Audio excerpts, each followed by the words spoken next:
What is the purpose of the United Nations? It's empty words, and empty words don't solve war. United Nations किसी काम का नहीं, security council कुछ नहीं कर सकता, बैनुल अक़वामी कानून बेकार हैं। ये सारे आइडियाज हमने अक्सर सुने हैं और सबसे रिसेंटली ट्रम्प के मुंह से सुने हैं। लेकिन ये सच नहीं कि यूनाइटेड नेशंस ठीक नहीं हो सकता। जब सिक्योरिटी काउंसिल के 15 में से 14 मेंबरान अमन के लिए खड़े होते हैं तो एक मुल्क उनके खिलाफ होता है, और वो चाइना नहीं, वो रशिया नहीं, वो यूनाइटेड स्टेट्स है।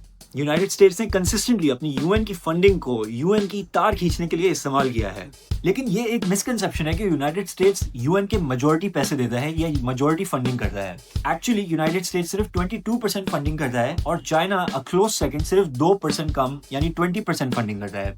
चाइना और रशिया मिला के यूनाइटेड स्टेट्स से बहुत ज्यादा फंडिंग देते हैं, लेकिन वो दोनों दुनिया में अलग अलग कॉन्फ्लिक्ट्स को सपोर्ट करने के लिए अपनी फंडिंग का इस्तेमाल नहीं करते। Let's go over some of the worst examples of US intervention in the United Nations that prevented peace. United States ने पिछले 2 सालों में मेजॉरिटी के ओपिनियन के खिलाफ यूनाइटेड नेशन सिक्योरिटी काउंसिल में 6 दफा इजरायली नस्लकशी के खिलाफ और सीज फायर के हक में रेजोल्यूशंस को वीटो किया है। इस महीने यूनाइटेड स्टेट्स इस वीटो में अकेला खड़ा था। पिछले 20 साल में यूनाइटेड स्टेट्स ने पैलेस्टीनियन स्टेटहुड को रिकॉग्नाइज करती हुई मल्टीपल रेजोल्यूशंस को वीटो किया है, और साथ साथ ऐसी रेजोल्यूशंस जो इजरायली सेटलमेंट्स को वेस्ट बैंक में इलीगल डिक्लेयर करती हैं उन्हें भी वीटो किया है। यूक्रेन की भी मिसाल ले सकते हैं जो कुछ लोगों के लिए कंफ्यूजिंग हो सकती है, but when you think about how United states actually war से प्रॉफिट करता है तो इट मेक्स परफेक्ट सेंस। जब यूरोपियन कंट्रीज एक ऐसी रेजोल्यूशन पास करने गए जो रशिया को कहती है कि वो जल्द से जल्द अपनी फोर्सेस यूक्रेन से निकाले, तो यूएस ने उसको वीटो कर दिया।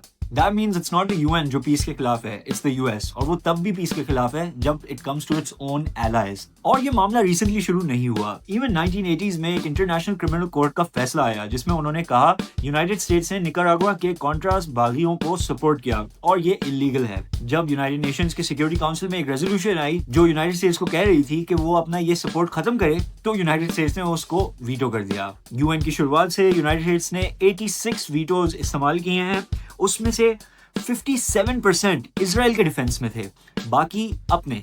लेकिन एक बात क्लियर है, United States consistently international community के efforts for peace, justice and accountability को तबाह करता है। तो अगली दफा जब आपको कोई कहे कि यूनाइटेड नेशंस यूजलेस है या फजूल है, तो उनको याद दिलाइएगा यूनाइटेड नेशंस ने गजा में जेनोसाइड को खत्म करने के लिए 6 बार कोशिश की है, गैर कानूनी ऑक्यूपेशंस को रोकने की कोशिश की है, इंटरनेशनल लॉ को अपहोल्ड करने की कोशिश की है। इसीलिए the world is finally saying it's not me, it's you.